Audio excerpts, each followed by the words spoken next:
कर्मवीर भाऊराव पाटील यांच्याविषयीच्या संजय कुलकर्णी यांच्या लेखाचं अभिवाचन मी करतो आहे. मी दत्ता सरदेशमुख. कर्मवीर भाऊराव पाटील.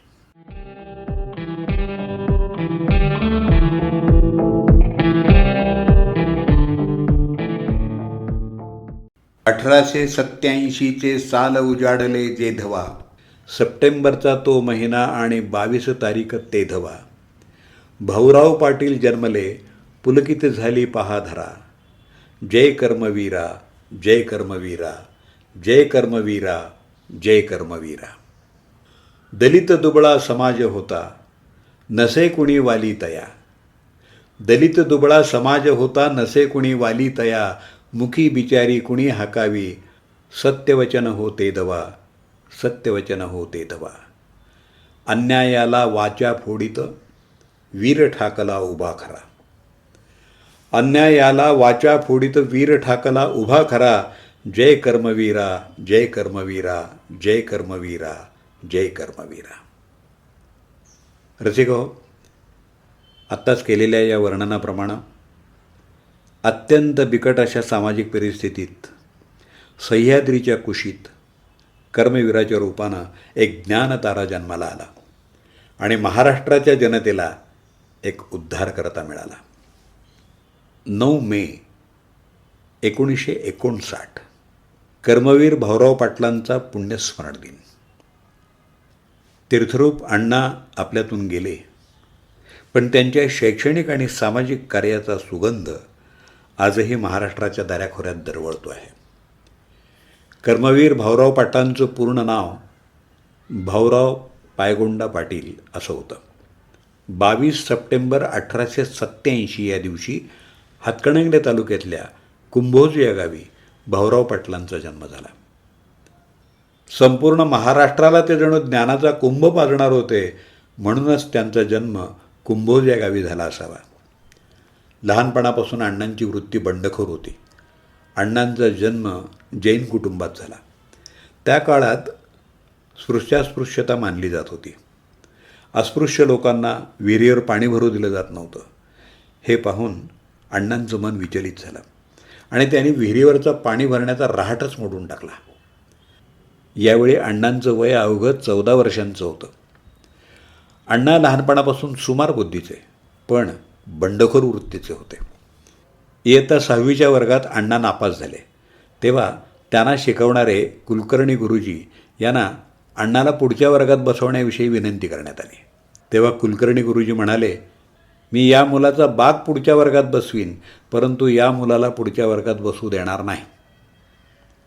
अण्णांची शाळा बंद झाली. मला शिक्षण घेता आलं नाही हे ठीक होतं, पण मी मात्र इतरांना शिक्षित करीनच असा ध्यास त्यावेळी अण्णांनी घेतला. महाराष्ट्रातल्या दीनदलित तसंच बहुजन समाजातल्या शेतकरी, कष्टकरी, वंचित, शोषित, पीडित कुटुंबातल्या मुलांनी शिक्षण घ्यावं यासाठी या महामानवानं अथक परिश्रम घेतले. इसवी सन 1919 ज्ञानेश्वर घोलप नावाच्या एका धनगर विद्यार्थ्याला घेऊन त्यांनी रयत शिक्षण संस्थेची स्थापना केली. संत ज्ञानेश्वरांच्या महाराष्ट्रात जन्माला आलेले असे अनेक ज्ञानदेव ज्ञानापासून वंचित राहता कामा नये असा मनोनिग्रह भाऊरावांनी त्यावेळी केला. मन, मनगट आणि मेंदू यांचा यथोचित विकास झाला पाहिजे याविषयी भाऊराव पाटलांचा विशेष आग्रह असे. मन म्हणजे भावना आणि म्हणून विद्यार्थ्यांचा भावनिक विकास झाला पाहिजे. मनगट म्हणजे सुदृढ शरीरयष्टी. विद्यार्थ्यांचा शारीरिक विकासही त्याच प्रमाणात झाला पाहिजे. आणि मेंदू म्हणजे बुद्धी. विद्यार्थ्यांचा बौद्धिक विकास तोही यथोचित व्हायला हवा. या तिन्ही विकासांना अण्णा मन, मनगट आणि मेंदू याची उपमा देत असत. यासाठी त्यांनी अपार कष्ट घेतले. बहुजन समाजाच्या मुलांना शिक्षण घेता यावं, 12 बलुतेदारांच्या मुलांना शिकता यावं यासाठी अण्णांनी कमवा आणि शिका ही योजना राबवली. स्वावलंबी शिक्षण, रयत शिक्षण संस्थेचं हे ब्रीदवाक्य अण्णांनी ठरवलं होतं. घाम गाळल्याशिवाय दाम मिळत नाही, तसंच स्वावलंबनाशिवाय जीवनात आनंद येत नाही हे तत्त्व शिक्षणामार्फत विद्यार्थ्यांच्या मनावर बिंबवलं गेलं.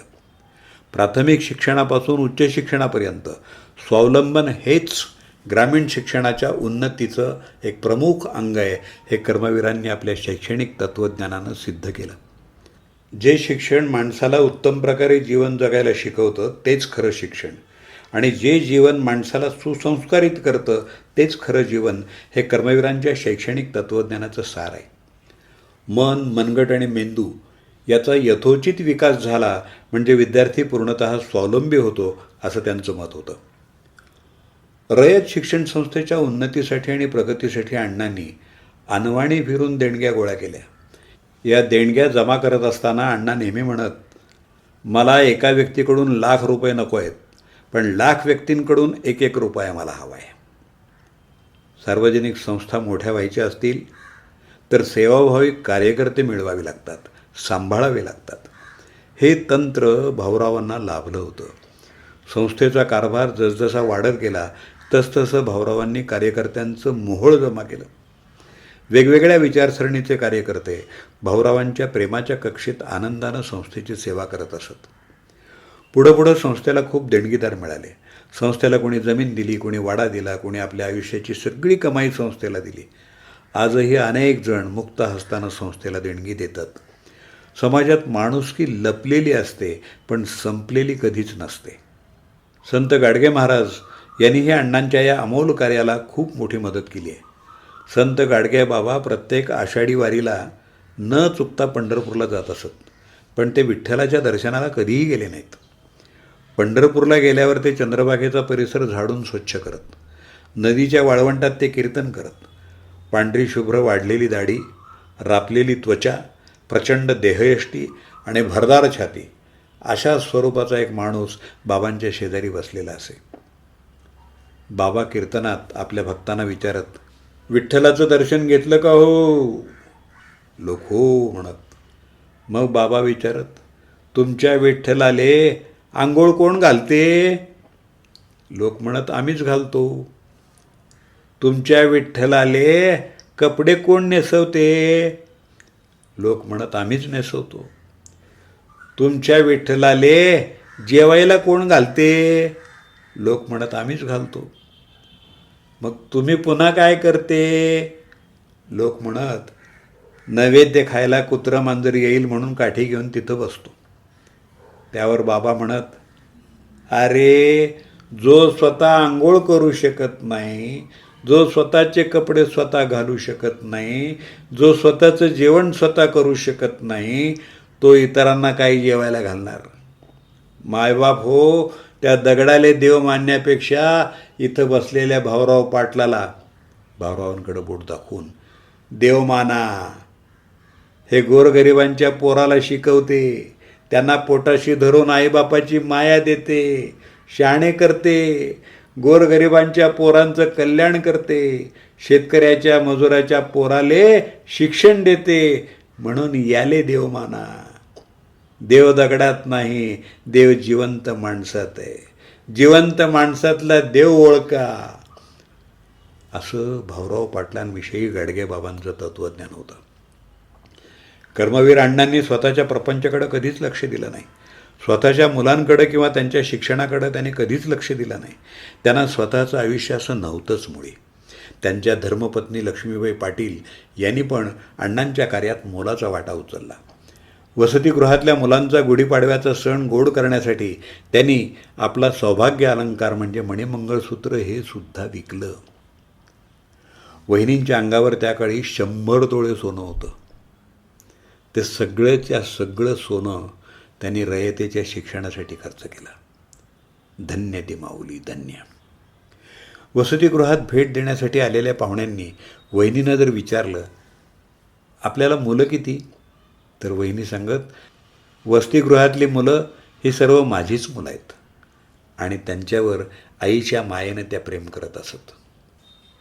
श्रोते हो, आज रयत शिक्षण संस्थेनं महाराष्ट्रात आगळीवेगळी संस्कृती निर्माण केली आहे. महाराष्ट्रातल्या आजच्या शैक्षणिक, सामाजिक आणि आर्थिक प्रगतीमध्ये रयत शिक्षण संस्थेचा सिंहाचा वाटा आहे असं म्हणणंच योग्य ठरेल. आजचा रयत सेवक आणि महाराष्ट्रातल्या इतर संस्थेचे सेवक यांच्यात खूप मोठा फरक जाणवतो. महाराष्ट्राच्या शैक्षणिक आणि सांस्कृतिक जडणघडणीत रयत शिक्षण संस्थेचा पर्यायानं कर्मवीर भाऊराव पाटलांचा सिंहाचा वाटा आहे. रयत शिक्षण संस्थेच्या new English school and junior college Gadegaon या नावानं कार्यरत असलेल्या माझ्या गावातल्या विद्यालयातून आजपर्यंत असंख्य विद्यार्थी आणि विद्यार्थिनी महाराष्ट्र शासनाच्या सेवेत वेगवेगळ्या उच्च पदावर कार्यरत आहेत. खरं सांगायचं झालं तर ही यादी खूपच मोठी आहे.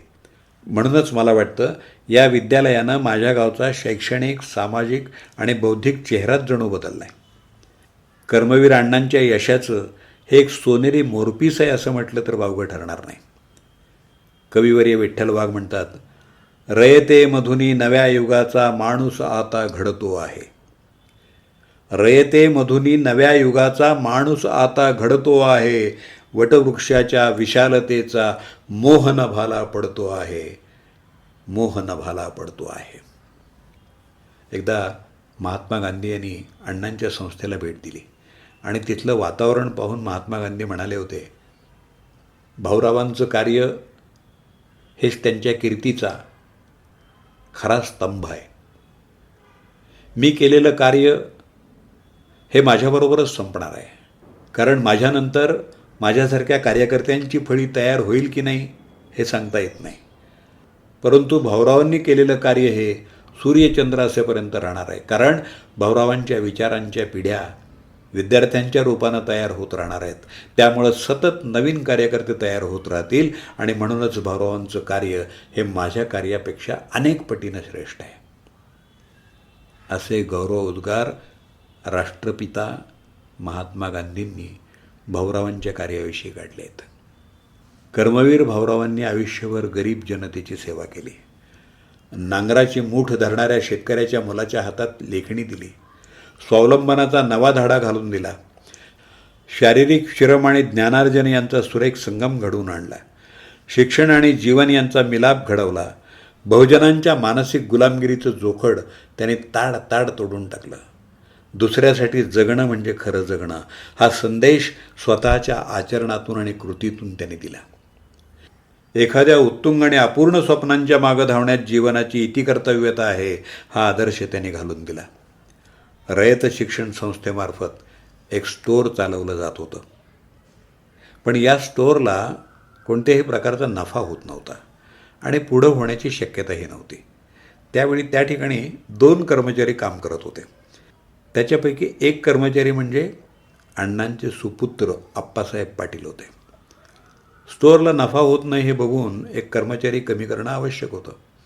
अशावेळी अण्णांनी आपल्या सुपुत्राला विनंती केली, संस्थेच्या ज्या स्टोअरमध्ये तू काम करत आहेस त्या स्टोअरला फारसा नफा झालेला नाही आणि यापुढे होणार नाही. त्यावेळी तुला कमी न करता दुसऱ्याला कमी करावं लागेल. हे स्वाभाविक आहे. अशावेळी तूच स्वतःहून नोकरी सोडावीस आणि विमा कंपनीचा किंवा इतर धंदा करावास अशी माझी तुला प्रेमाची सूचना आहे. काही दिवस तुला हे जड वाटेल, परंतु स्वतंत्रतेनं तू आपल्या पायावर उभा राहिलास तर त्यातच तुला आनंद वाटेल. असं म्हणून भाऊराव पाटलांनी आपल्या मुलालाच स्टोअरच्या नोकरीतून कमी केलं. केवढा मोठा हा त्याग, केवढं मोठं हे मन, संस्थेसाठी दाखवलेलं केवढं हे औदार्य आज रयत शिक्षण संस्थेचा वटवृक्ष पानोपानी बहरलेला आहे. महाराष्ट्रभर त्याच्या फांद्या पसरल्या आहेत. रयत शिक्षण संस्थेला विद्यापीठाचा दर्जा मिळाला आहे. अण्णांची आठवण म्हणून त्याला कर्मवीर विद्यापीठ असं नाव दिलं आहे. जवळजवळ 450 हायस्कूल, 25 कॉलेजेस, अनेक DED कॉलेजेस, अनेक BEd colleges, engineering, agricultural colleges, किमान कौशल्य कोर्सेस, विधी महाविद्यालयं, अनेक कोर्सेस, रात्रीच्या शाळा, अगदी नापासांची सुद्धा शाळा, अशा अनेक शिक्षण संस्था तसंच 4 विभागीय कार्यालयं ज्ञानदानाचं काम अहोरात्र करत आहेत. गतवर्षापासून रयत शिक्षण संस्थेनं डॉक्टर कर्मवीर अण्णांच्या नावे अभिमत विद्यापीठ स्थापन केलं आहे. हे विद्यापीठ भारतातल्या असंख्य विद्यार्थ्यांना ज्ञानदानाचं कार्य यशस्वीपणे करत आहे. भारत देशातल्या एखाद्या छोट्याशा राज्याचं आर्थिक बजेट नसेल एवढं मोठं आर्थिक बजेट रयत शिक्षण संस्थेचं आज आहे. आणि यामागं कर्मवीर अण्णांचे अपार कष्ट आणि त्याग आहे. अण्णा, तुम्ही आयुष्यभर चंदनासारखं झिजलात. गोरगरिबांच्या उद्धारासाठी, दीनदलितांच्या उन्नतीसाठी, शेतकरी आणि कष्टकरी यांचं दुःख निवारण्यासाठी, दीनदुबळ्यांचे अश्रू पुसण्यासाठी, अस्पृश्यता भेदाभेद दूर करण्यासाठी, ज्ञानाचा दीप घरोघरी लावण्यासाठी, स्वावलंबनातून शिक्षण हा मंत्र जपण्यासाठी आपल्याला शतशः प्रणाम. कर्मवीर तीर्थरूप अण्णांची आजची रयत शिक्षण संस्था अण्णांच्या स्वप्नातली रयत शिक्षण संस्था आहे का? दीनदलितांच्या आणि गोरगरिबांच्या कल्याणासाठी ती सर्वार्थानं झटते आहे का? आजचे पदाधिकारी अण्णांच्या घालून दिलेल्या मार्गावर मार्गक्रमण करतायत का? याचा विचार करण्याची आज वेळ आलेली आहे. अण्णांच्या विचारापासून थोडी जरी संस्था ढळली ना तरी समाज मनामध्ये रयत शिक्षण संस्थेविषयी असणारी आपुलकी कमी व्हायला वेळ लागणार नाही. अण्णांची प्रकृती अचानक खालावल्यामुळं त्यांना पुण्याच्या ससून रुग्णालयात दाखल करण्यात आलं होतं. 8 मे 1959 या दिवशी अण्णांना काय सुचलं काय माहीत, त्यांनी श्रीयुत यशवंतराव चव्हाण यांना 8 मे 1959 रोजी पत्र लिहिलं. त्या पत्रात ते म्हणतात, माझा अवतार आता संपत आला आहे. माझी दृष्टी आता पैलतीरावर खेळली आहे. संस्थेचा व्यापही खूप वाढला आहे. या संस्थेचा तारू कसा दर्या पार होईल याची मला चिंता लागलेली आहे. तुम्ही या संस्थेच्या कामात अधिक लक्ष घातलं पाहिजे. यावरून अण्णांना संस्थेच्या भविष्याची केवढी चिंता होती हे आपल्या लक्षात येतं. अण्णांच्या नंतर यशवंतराव चव्हाण यांनी अनेक वर्ष रयत शिक्षण संस्थेच्या अध्यक्षपदाची धुरा अत्यंत यशस्वी आणि प्रामाणिकपणे सांभाळली. 9 मे 1959 या दिवशी आपणा सर्वांना पोरकं करून अण्णांनी या जगाचा निरोप घेतला. गेला गेला विसावा गेला आमचा सौख्य ठेवा. गेला गेला विसावा गेला आमचा सौख्य ठेवा. विझला हा ज्ञानदिवा कालरूपी वाऱ्याने. अण्णांना नम्रपणे श्रद्धांजली वाहताना कुण्या कवीनं म्हटलंय, स्मृतीत तुमच्या लाभे स्फूर्ती, स्मृतीत तुमच्या लाभे स्फूर्ती, गाते रसना तुमची कीर्ती. भावफुले ही तुम्हास अर्पण, स्मृतीस तुमच्या शतशः वंदन, शतशः वंदन, शतशः वंदन.